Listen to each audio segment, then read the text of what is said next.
आजादी के बाद लंबे समय तक हमारी आर्थिक विकास दर वो नहीं थी, परिस्थितियां दूसरी थी। लेकिन 90-91 के बाद एक दौर आया, भारत की आर्थिक विकास दर में काफी वृद्धि हुई। इतनी बड़ी आबादी का देश, हमारी आवश्यकताएं क्या है? अगर राष्ट्रीय परिप्रेक्ष्य में देखें तो मुझे लगता है कि इस देश को जरूरत है तेज आर्थिक विकास दर की, और संयोग से हम दुनिया की फास्टेस्ट ग्रोइंग इकोनॉमी आज है, और ये विकास निरंतर बनी रहे, और ये विकास समावेशी हो, खासतौर से गरीब और ग्रामीण इलाकों तक इस आर्थिक विकास का लाभ पहुंचे, ये बड़ा आवश्यक है। दूसरी जो एक बीमारी देश में है भ्रष्टाचार की, जो देश को खोखला करता है। भगत सिंह पैदा होना चाहिए मेरे घर में, नहीं पड़ोसी के घर में, ये जो भाव है मैं समझता हूं ये दिक्कतें पैदा करता है। अपने काम के लिए हम कुछ भी करने के लिए तैयार है। मुझे लगता है कि ये ऐसे प्रश्न हैं जिस पर विचार करना चाहिए। और एक तीसरा प्रश्न जो है वो है आतंकवाद। आतंकवाद देश के बाकी अनेक हिस्सों से सिमट गया है। नॉर्थ ईस्ट मोटा मोटी आतंकवाद वहां खत्म हो गया है। एक लेफ्ट विंग एक्सट्रीमिज्म, नक्सलवाद जिसे कहते थे, जो बड़ा सपना देखते थे कि नेपाल तक एक कॉरिडोर बना लेंगे, वो भी सिमट करके 1-2 जिलों तक रह गया। और मैं जो महसूस कर रहा हूं, या जो भी इसका विश्लेषण कर रहा होगा या एनालाइज कर रहा होगा, वो इस बात मेरी राय से सहमत होगा कि आने वाले कुछ महीनों में ये लेफ्ट विंग एक्सट्रीमिज्म है, नक्सलवाद भी देश से समाप्त हो जाएगा। कर्नाटक और केरल का एक छोटा हिस्सा और जम्मू कश्मीर, विशेष रूप से जम्मू कश्मीर, ये आतंकवाद से लंबे समय से पीड़ित रहा। ये समाप्त हो, ये मैं समझता हूं कि बहुत ही अनिवार्य है, अपरिहार्य है। और इसके बिना अगर लोग सोचते हैं कि विकास हो सकता है, रोजगार मिल सकता है, तो मैं मानता हूं कि सबसे बड़ी बाधा है। सिक्योरिटी फोर्सेस, आर्मी, पुलिस ये अपना काम कर रहे हैं, प्रशासन के लोग भी अपना काम कर रहे हैं, लेकिन जम्मू कश्मीर के नागरिक के नाते हमारी अपनी भी जिम्मेदारी है। हम कोई ऐसा काम न करें जिसके कारण इस तरह की गतिविधियों में कोई बढ़ोतरी हो सके। जाने अनजाने में, कई बार अनजाने में हम कर देते हैं। मैं समझता हूं कि ये बड़ा मुश्किल पैदा करता है। परिस्थितियां काफी बदली हैं। अब स्ट्रीट वायलेंस माने पत्थरबाजी इतिहास की बात हो गई है। स्कूल, कॉलेज, बिजनेस सब कुछ इस देश के बाकी हिस्सों में जिस तरह से चल रहा है, यहां भी चल रहा है। जो भी बड़ी नामी तंजीमें हैं, उनका कोई बड़ा सरगना जिंदा नहीं है। अगर मैं आतंकवादियों की भर्ती की बात करूं तो लोकल रिक्रूटमेंट इस पूरे साल में 25 के सितंबर महीने बीतने जा रहे हैं, केवल 1 हुआ है।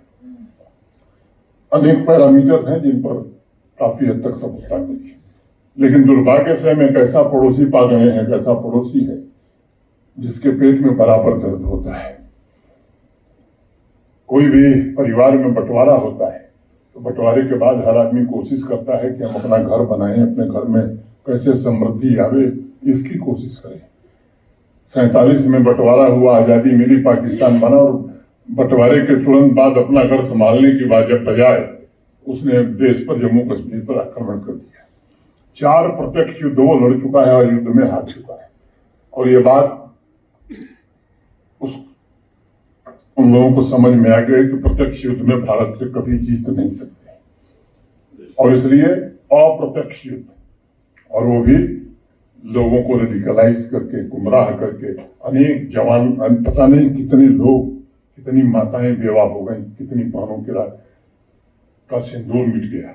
40,000 से ज्यादा लोगों ने अपनी जानें इस आतंकवाद के कारण दी। मैं समझता हूं ये सिलसिला कब तक चलेगा? इस सिलसिले को भी पूरी तरह समाप्त करना, ये जहां सरकार, प्रशासन, फोर्सेस का दायित्व, वहीं आवाम का भी दायित्व है। मैं जानता हूं कि आप में से लोग राष्ट्रवादी हैं, देश आगे बढ़े, इसके लिए आप निरंतर कभी आतंकवाद को आप समर्थन नहीं किए, लेकिन मुझे लगता है कि आवाम को भी इसके लिए आगे आना चाहिए। जब नैरेटिव इस तरह के बनाए जाते हैं उससे कभी कभी नुकसान बहुत बड़ा हो जाता है। मैं ये नहीं कहता हूं कि उन लोगों का सीधा कोई वास्ता है, लेकिन अगर टीआरएफ के सोशल मीडिया पोस्ट पर वही बात कही जा रही है जो हम बयान दे रहे हैं, तो निश्चित रूप से ये खतरनाक है और इस पर जरूर विचार करना चाहिए। मैं फिर से आप सब बड़ी संख्या में आए, खासतौर से जो दूर के इलाके से रजौरी पुंछ से आए, उन भाइयों का विशेष रूप से मैं आभारी हूँ। इस आयोजन के लिए आप सबके प्रति हृदय से आभार व्यक्त करते हुए और एक बार पुनः आपको ये भरोसा देते हुए कि जो पार्लियामेंट ने कानून बनाया है, इन लेटर एंड स्पिरिट उसका हर लाभ आपके समुदाय को मिलेगा। अब ये कहने से सब कुछ लागू हो जाएगा ऐसा मत समझिएगा, दिक्कतें उसमें आएंगी। आप लोगों से भी मैं कहना चाहता हूं कि ऐसा तंत्र, ऐसी व्यवस्था बनाई जा सकती है कि आप बातचीत करते रहें जिम्मेदार लोगों से। हम भी महीने 2 महीने पर उसकी प्रगति को देखते रहेंगे। मैं आश्वस्त हूं फिर जब हम मिलेंगे तो एक अच्छे वातावरण में मिलेंगे और आप सबसे मेरा ये अनुरोध होगा जो मैंने पहले बात दोहराई, ये जो कोशिशें हो रही हैं कि समाज को कैसे बांटा जाए, इसके हिस्सा हम किसी हाल में न बने। अपने स्वार्थ के लिए इस तरह की कोशिशें कुछ लोग करते हैं। मैं आपसे विनम्रता पूर्वक अनुरोध करना चाहता हूं कि उन लोगों से भी भाईचारा, दोस्ती का संबंध और हम कैसे एक भाई की तरह मिलकर के जम्मू कश्मीर को मजबूत कर सकते हैं, शांति और समृद्धि की ओर बढ़ा सकते हैं, इसमें आप सब हर नागरिक पहल करें। इन्हीं चंद बातों के साथ मैं अपनी बात पूरी करता हूं। धन्यवाद। जय हिंद, जय भारत।